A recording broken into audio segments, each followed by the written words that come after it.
Welcome back. My name is Scott Heaton. I'm your host, and today we are here with Taylor Johnson of State Farm Insurance. And today we're talking about something that I think everybody needs to actually have a really in-depth conversation with their insurance agent. And that topic is, how much insurance do I need for my home?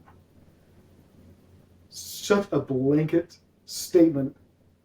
I'm going to let you talk about this because I'm kind of passionate about this one, right? Oh yeah. So go ahead. This is a common thing that when I talk to, homeowners about is, how much do I need? And oftentimes this comes up in two different ways, right? So when you're purchasing a home, the mortgage company, if you're getting a mortgage, right, the mortgage company is going to have some minimum requirements that you need when it comes to your homeowner's policy. Most of the time, that's going to either be you need to have coverage amount to cover your loan. So if you have a $250,000 mortgage, you're going to need at least $250,000 worth of homeowners coverage. Coverage A is what we call it.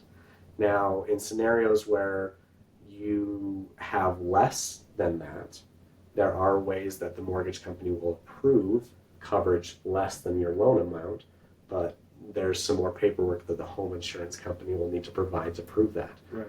And so really, if you're getting a mortgage, there's going to be some minimum requirements, but what if you're a lucky individual and you have a home with no mortgage and you have some free reign?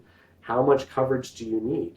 Really, the recommendation is if you look at your home and you think about, okay, let's think of a worst case scenario, your home burns to the ground. Yeah. Right? If your home burns to the ground, you're going to want to rebuild your home pretty much the way it was. I mean, maybe you can throw in a few upgrades if you really want to, but you want your home back. You want your life back. And so if that scenario happens, well, how much do you want to pay out of your pocket, assets, resources for that home? So do you want to write the check or do you want your insurance company to write the check? Yeah. And that answers a lot of questions right there of how much coverage should you have on your home.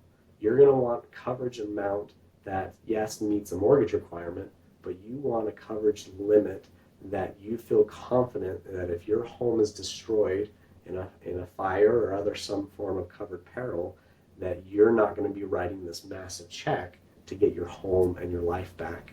And so, again, I would rather have an insurance company write a check than myself. Yeah. It's easier to pay a little bit more every month. So if that happens, you can get your life back. So answer this for those watching who may not know. Does that policy cover just the structure or does it cover the contents? That's a great question, and it covers both. So if you look at a home insurance policy, the bulk of the coverage is going to be for the structure. That's going to be the focus of your home insurance policy. But as part of that, usually, depending on the insurance company, let's say 70 to 75% of what your base coverage is going to be also an additional coverage for personal property. Yeah. Personal property is really anything, if you take your home and turn it upside down, anything that falls out, right? Mm-hmm. Clothes, shoes, TVs, whatever, couches, anything that's not attached to the property is going to be considered personal property. And I don't know about you, if you start at one end of your house and start walking through and just start keeping track of all the stuff that we get in our home, it can be a pretty big number. Yeah. And some people say, I don't have that much stuff. Well, again, try that exercise and that number will add up quite a bit. And so, yeah, you're right. A home policy, in the event that your home is, let's say, burned to the ground, yes, your home policy will rebuild the structure if you've got that sufficient coverage, but then we'll also have coverage to help replace the personal property that was destroyed. Okay, so for those watching that are now super curious, like, well, how do I document? How do I know the monetary value of the contents of my home? And maybe I should make sure I have enough coverage and all that. How do they get a hold of you? Because, again, as a realtor, right, when I talk to my new clients or even clients in general, I try to have this conversation. It's very superficial because I'm not the expert. Taylor is. But I try to educate them on this because I think it's super, super important that they understand what insurance is. And I love the fact that you said, like a lot of lenders will pay for the insurance policy on your home up front. If you don't have insurance by the time you close on your home, I have forgotten to maybe mention to them, in most cases, that's only going to cover the loan. If your home burns down, you're going to be left pretty upset and pretty sad. So anyway, I can talk about this forever because I really think it's a great topic. But for those of you folks watching, how do they get a hold of you so they can have this conversation with you? Yeah, the easiest way is to go ahead and call my office, 385-345-4233.